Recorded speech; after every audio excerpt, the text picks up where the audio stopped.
Greetings everyone. I am Uday Sharma from the EEE Department of Institute of Aeronautical Engineering. Today I'm going to discuss about open loop and closed loop systems, mainly about the differences between open loop and the closed loop systems.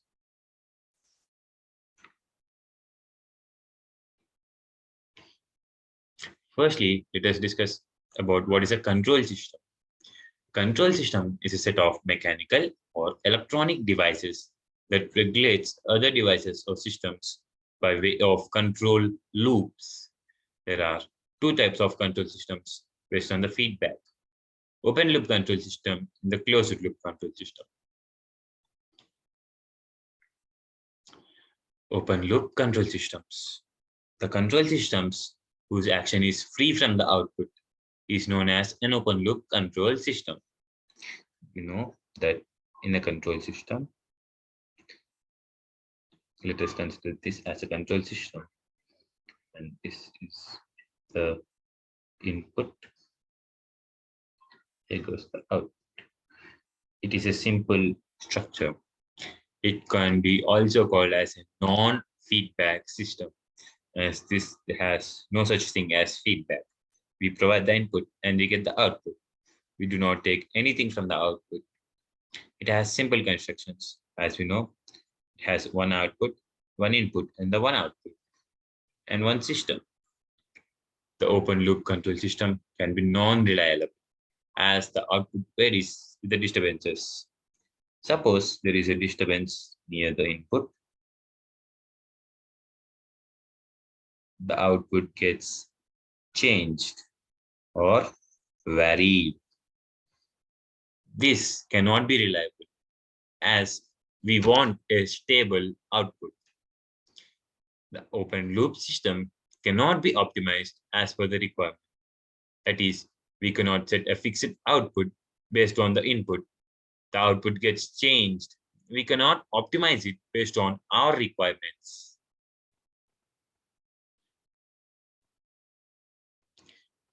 Open loop control system has applications like it is used in traffic lights. It is not taking any such thing as feedback.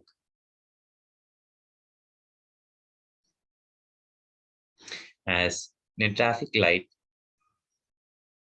we have three different lights. In a traffic light, it is placed and it is left. It is not taking any such thing as feedback in considerations like amount of people or the traffic conditions or the main area placed. It just has a fixed timer and it works based on the timer without having any regulations. It goes off and on.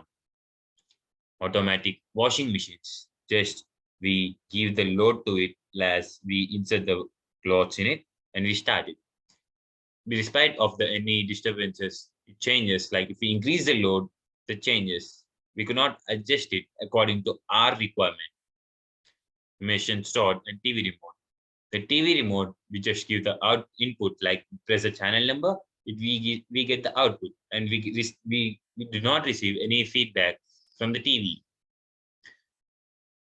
The open loop system is free from feedback, as we have discussed earlier. It does not have any feedback. The output is fast, but it is kind of non-reliable. Like if you press the TV number, it is fast, but it is not reliable in case of traffic light. If it is a heavy traffic on one side, if you give 30 seconds of timer, and if it is less traffic on the other side, and we also give the same 30 seconds timer to it, it is non-reliable. Based on this, we should at least give 1 to 1.5 minutes to the heavier side and at only 15 to 20 seconds to the less traffic side. This can also be considered as one of the disadvantages of this open loop control system. Here we can see a block diagram of how an open loop system works. We give the input to the controller, or this whole thing can be taken as one system. The controller processes the output and gives us the output.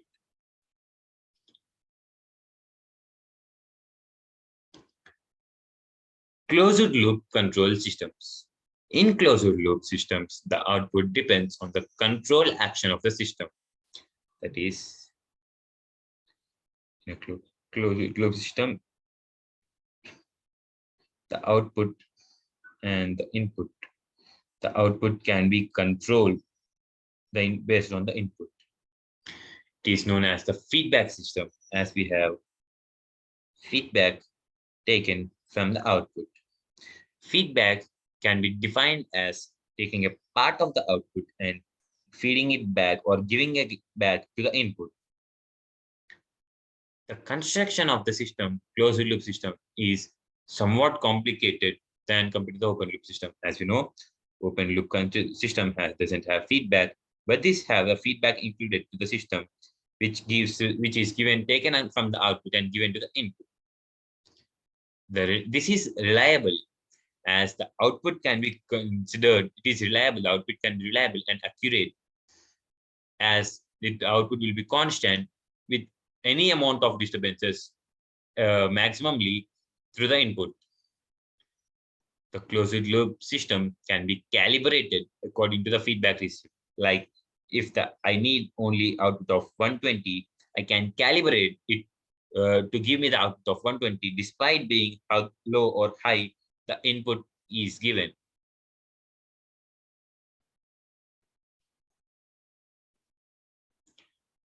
The output of the closed loop system can be calculated as an accurate output, as this calibrates and gives exact output according to the input and disturbances. Like in a closed loop system, here goes the feedback, this is the output, and this is summing point. The output is called accurate output, as this does not change or vary or doesn't give anything about this input. If there is anything disturbances occur in this input, the output is still stable, mostly considered as constant as per our requirement. This system takes some time to process the output, as this has to go through the feedback. When compared to the open loop system, the open loop system gives the same output, like we can connections that it gives out. But this has to go through the feedback and calibrate the output and produce the output. So this takes somewhat more time compared to the open loop system. Like if we consider the applications like air conditioner regulates its airflow or temperature, or it sets its temperature based on the amount of people present, amount of the temperature at of outer conditions. Similarly, the temperature control system, speed and pressure control system, refrigerator, toaster, like we can give the feedback to the toaster, how well do you want your bread to be, and we can set the refrigerator how cool or hot it to be, or based on the things we place in them. This all can be considered as an example or applications of this closed loop system. And we can see this block diagram. This here, it is going to the forward part. These are feedback first here, and this is the output. This is input. Summing point is where the input and the feedback joins.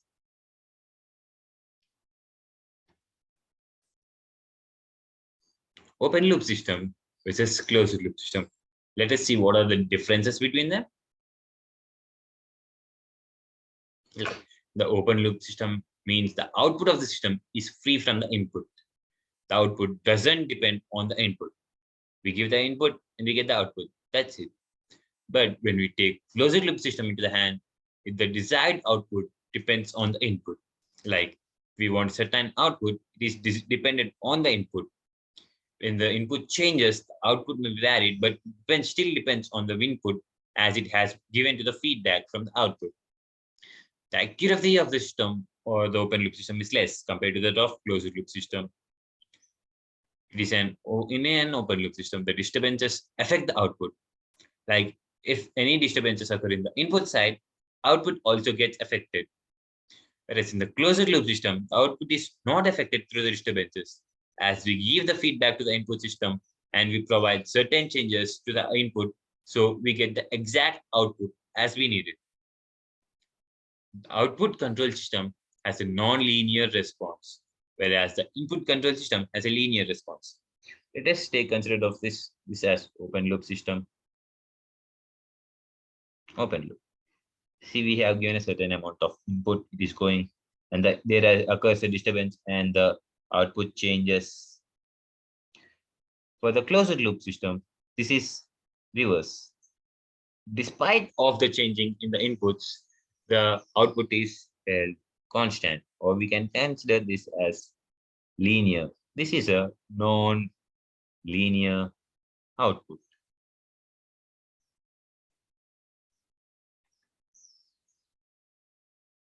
We can see here two different diagrams representing the open loop control system and the closed loop control system.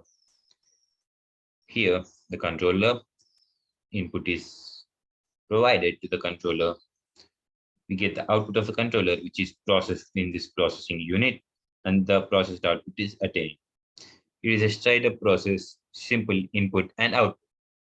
Whereas coming to the closed loop control system, we provide the input, it goes to the amplifier through controller where the output is produced in the processor. But the output is not calculated here. Part of the output in the processor unit is fed back to the input. Like if the input has any changes and the input gets less, the amplifier amplifies the input signal with the feedback signal, and which requires which and the amount of energy, the amount of input is required. The amplifier attains that input value so that we can get the required amount of output value. Thank you. I would like to conclude this topic. This is Uday Sharma signing off.